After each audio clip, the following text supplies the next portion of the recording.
राधे। मैं आज एक ब्राह्मण की और कन्याओं की कहानी कहने वाली हूँ कि लड़कियों को लोग देख के ज़्यादातर बहुत दुखी हो जाते हैं कि लड़कियाँ बहुत ज़्यादा हो गई तो प्रॉब्लम आ गया, चाहिए सब। इसी के बारे में मैं एक कहानी कह रही हूँ। एक ब्राह्मण थे जो बहुत ही गरीब थे और उन्होंने भिक्षा मांग के लाते थे और उसी से उनका घर चलता था।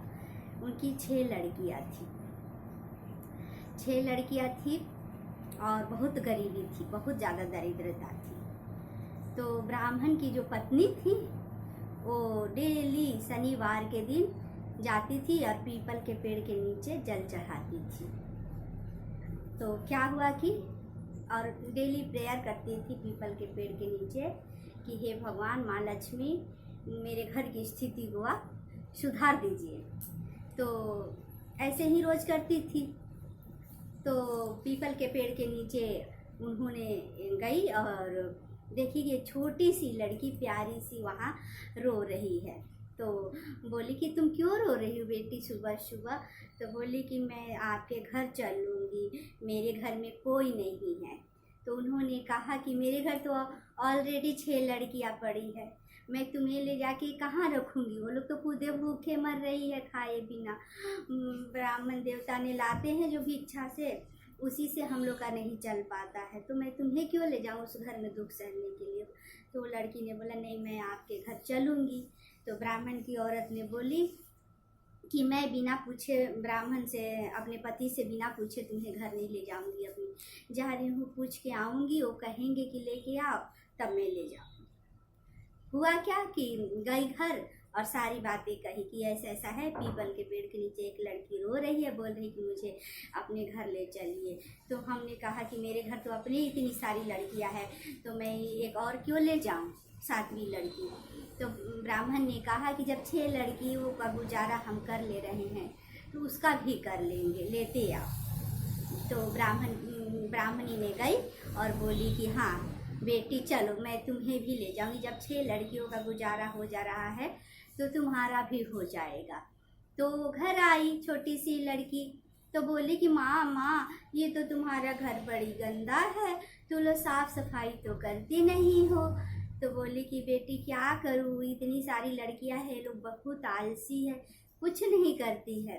तो बोली कि तुम लोग कंघा भी बाल में नहीं करती हो, तुम्हारे बाल कितने गंदे हैं। दीदी जाओ तुम लोग नदी नहाने, और नदी नहा के कंघा उंघा बाल में करके अच्छे से सज धज के वहाँ से आना। वो लोग बोली भूख लगी है, हमें खाना दो। बोली कि भूख लगी है तो बिना नहाए आज खाना नहीं मिलने वाला है, तुम लोग सब नदी चले जाओ और नदी से नहा के बालों में कंघा करके फिर आना, तो फिर खाना मिलेगा, ऐसे खाना मिलने वाला नहीं है।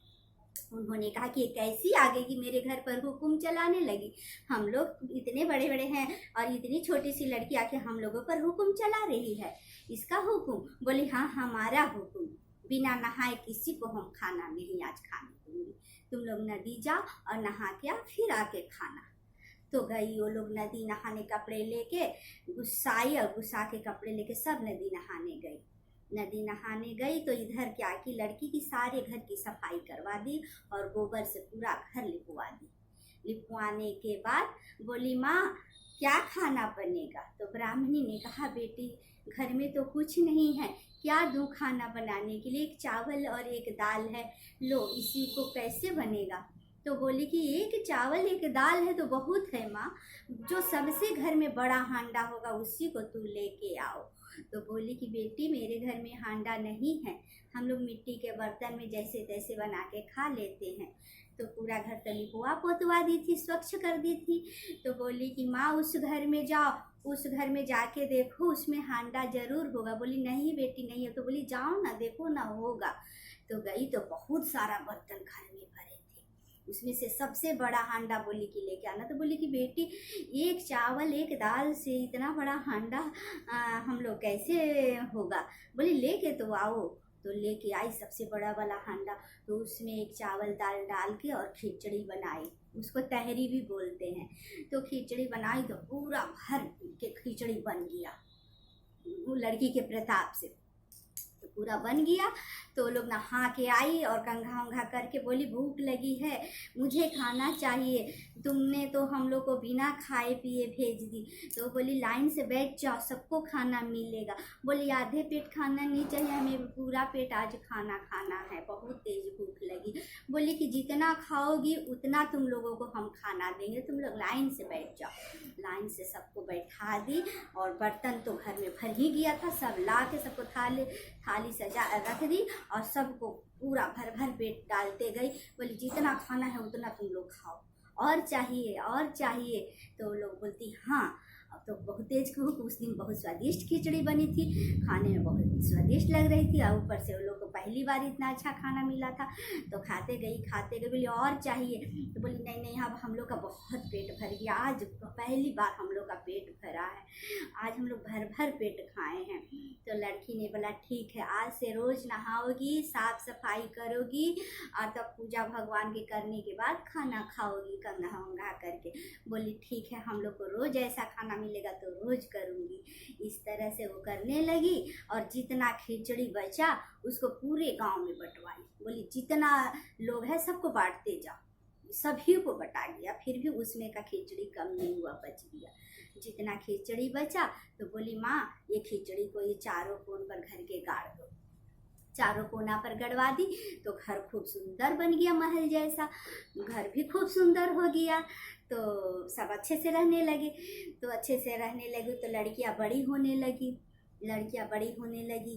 तो रोज रात में सोते थे ब्राह्मण, तो सोचते थे मेरी 6 लड़कियां तो बड़ी हो गई, शादी करने के योग्य हो गई, और ये 7वीं भी हमारी लड़की जो है ये बड़ी हो रही है, मैं कैसे इतनी लड़कियों को शादी करूँगा। इतना सोच में वो पड़ गए। एक दिन सोचे कि क्यों नहीं इस लड़की को ले जाके हम पोखरे में दहवा दें और बोलेंगे कि लड़की दह गई या फिर कहीं चली गई, कि हमें लड़की का शादी का बोझ नहीं होगा। हम 6 लड़कियों को तो लेके चल रहे, 7वीं को कैसे हम शादी करें, 6 का तो करने का ठिकाना ही नहीं है। तो रात्रि में क्या किया कि जब सो गए सब लोग तो उन्होंने ब्राह्मण ने लड़की को उठा के और लेके पोखरे में गए। जैसी पोखरे में से डालने लगी तो बोली पापा ये मेरे साथ क्या कर रहे हैं आप, ये क्या करें मेरे साथ। तो उन्होंने कहा बेटी मैं बहुत दुखी हूँ, मैं 6 लड़कियों के बोझ से लदा हूँ, ऊपर से तुम 7वीं हो, इसी चिंता में हम सो नहीं पाते हैं रात में। तो सोचे कि तुमको क्यों ना हम यहाँ पोखरे में ही डाल दें। और पूरे कपड़े भीग गए थे। तो बोली कि पापा हमें घर ले चलिए, हम आपको उपाय बताएंगे कि हम लोग की शादी कैसे होगी। तो क्या हुआ कि बोले कि तुम्हारे कपड़े तो भीग गए हैं, माँ तुम्हारी पूछेगी कि मेरी बेटी का कपड़ा भीग कैसे गया, तो तुम क्या बोलोगी, यदि बताओगी तो हमको बहुत बोलेगी। तो बोली कि नहीं अब मैं ये बात नहीं बताऊंगी, ले चलिए। तो ले गए। तो ब्राह्मणी ने बोली अरे मेरी बेटी के कपड़े भीग कैसे गए, इतने सारे मेरे कपड़े कैसे मिले। तो बोले कि आपकी बेटी ने, माँ हम फिसल गए थे पानी में इसीलिए मेरे कपड़े भीग गए, गीले हो गए हैं। और तब जल्दी जल्दी कपड़ा उसका खोल के दूसरे कपड़े बदली।